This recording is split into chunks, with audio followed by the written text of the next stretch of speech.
Hello everyone, welcome to Talk Wrestling here on NoDQ.com and of course the NoDQCW YouTube channel.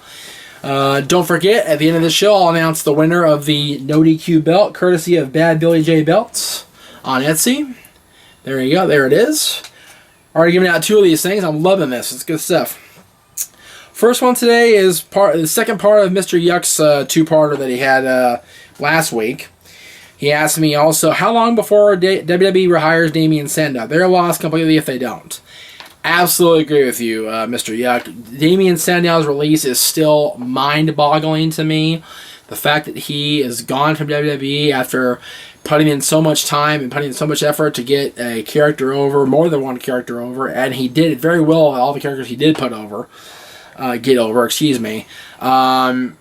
How long for that? Hopefully not too long. I would hope he'd be back in time for, next year's WrestleMania, maybe even sooner. Hopefully a Royal Rumble surprise appearance, maybe. That'd be awesome to see.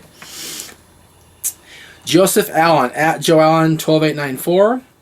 What is your current dream match that can realistically happen in today's WWE?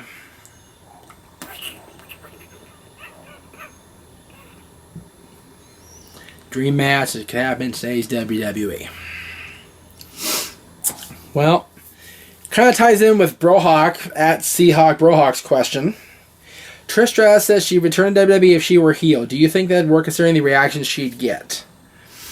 I think if Trish Stratus were to come in and go against the champion and then really become this swarmy, sneaky heel and become very cocky like she did in 2004, 2005, and then have the Queen of Hugs, Bayley, be called up and usurp Trish as champion and really put her in her place and knock her back into reality. I think that'd be an awesome match. Having said that, since Trish isn't officially back yet, I'd personally like to see a rematch of an NXT match that I saw on the network. Becky versus Sasha versus Charlotte versus Bayley. That's what I like to see. That's my dream match, because I love the women's division, I love my girls, and I like to see them all really show the entire rest of the WWE, male and female roster, what it's all about. Beast Slayer at I say whatever 666. Do you ever get really annoyed by the commentary of Byron Saxton and JBL? Lately I've been getting very agitated. It's not just me! Oh, thank God! Yeah, awful. They are just awful. Both of them. Bradshaw, I used to like Bradshaw's commentary so much. I thought he was the best announcer WWE had.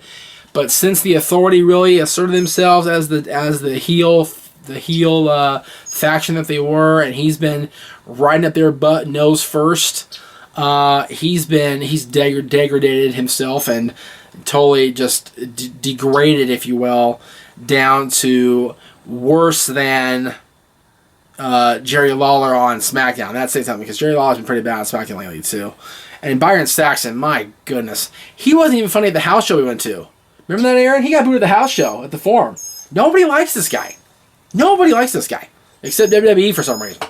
I can't stand him. I'm sure he's a nice guy. I'm sure he's a great guy. But his commentary and his announcing skills are just awful.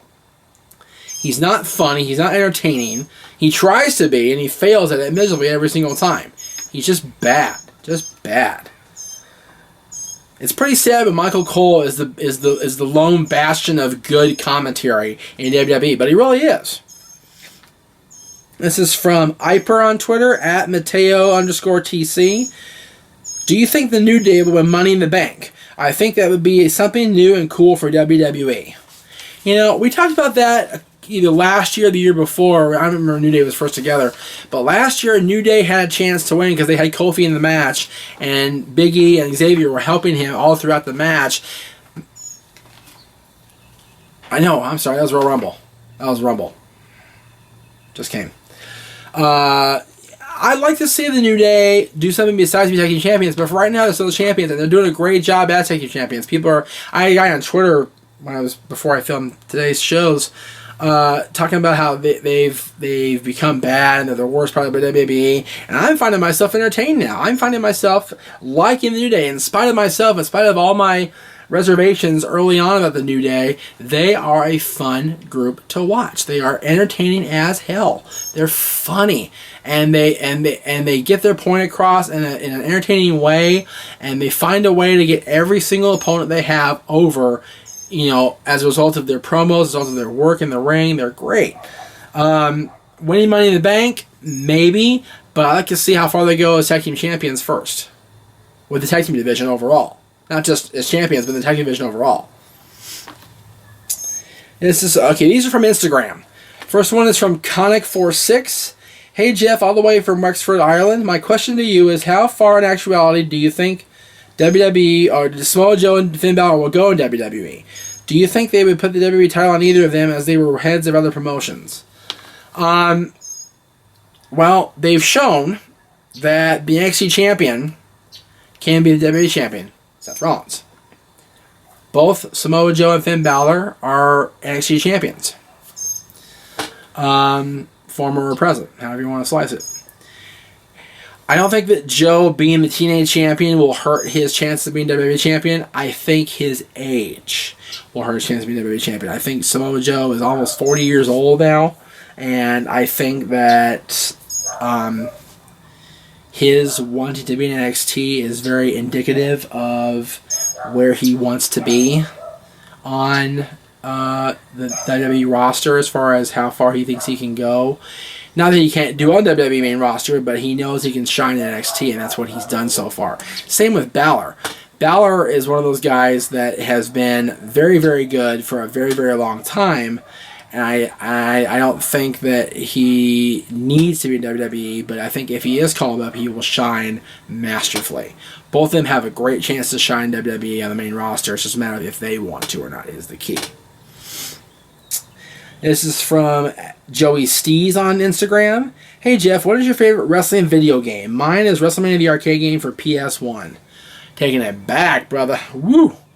Well, mine goes a little bit farther back as well. Not farther back than yours, sir. But Joey, my favorite video game of WWE is wrestling-wise is SmackDown vs. Raw 2007. I got super good at that game. So good that when they changed the controllers for 2008 and onward, I got lost. I literally threw my PlayStation across the room. I was so pissed. And then, of course, they made it for PS3. I have PS3, so it just didn't work out. But, yeah, SmackDown vs. Raw 2007, I like the character play. I like the storylines. I like everything about that game. My second choice is WWF Raw for the Super Nintendo. Those are both awesome, awesome games. And, of course, No Mercy for N64. Can't go on No Mercy for N64. No Mercy for N64 is probably the best wrestling video game that Nintendo put out. But my favorite is SmackDown vs. Raw 2007 for the PS2. And the final question for today comes from Matt Willette Music on Instagram. Hey Jeff, greetings all the way from the United States. Yeah. Would you like to see the King of the Ring mean something again, or is it too past its relevance to work in this era? I'm not sure if it's past its relevance per se, but I do think that. Well, no, I take that back. It is the King of the Ring. The King of the Ring tournament was proven to be a waste of everybody's time because the guy they gave it to last year was Wade Barrett, and they immediately squashed him like a bug, completely rode him down to the bottom line of being absolutely useless, and they cut him loose this year, which is so sad because Wade Barrett is so good. And I think that, I personally think that the King of the Ring is definitely past its prime. It's definitely past its relevance, as you said, Matt. And I think that, I think that to think that the King of the Ring will ever be worth it, if they were to do what they did in 2002, and reward the King of the Ring winner with a WWE World Heavyweight Championship shot, it'd be worth something. But they're not going to do that, so it's not going to happen. Alright, today's winner of the No DQ Championship belt, courtesy of Bad Billy J Belts, is our first Instagram question from Conic46 about Joe and Balor in WWE. So, Conic, congratulations. I'm going to circle this right now on my little note sheet here. You are the winner, and you'll get the No DQ belt this week. We will see you guys next time with more episodes of Talk Wrestling.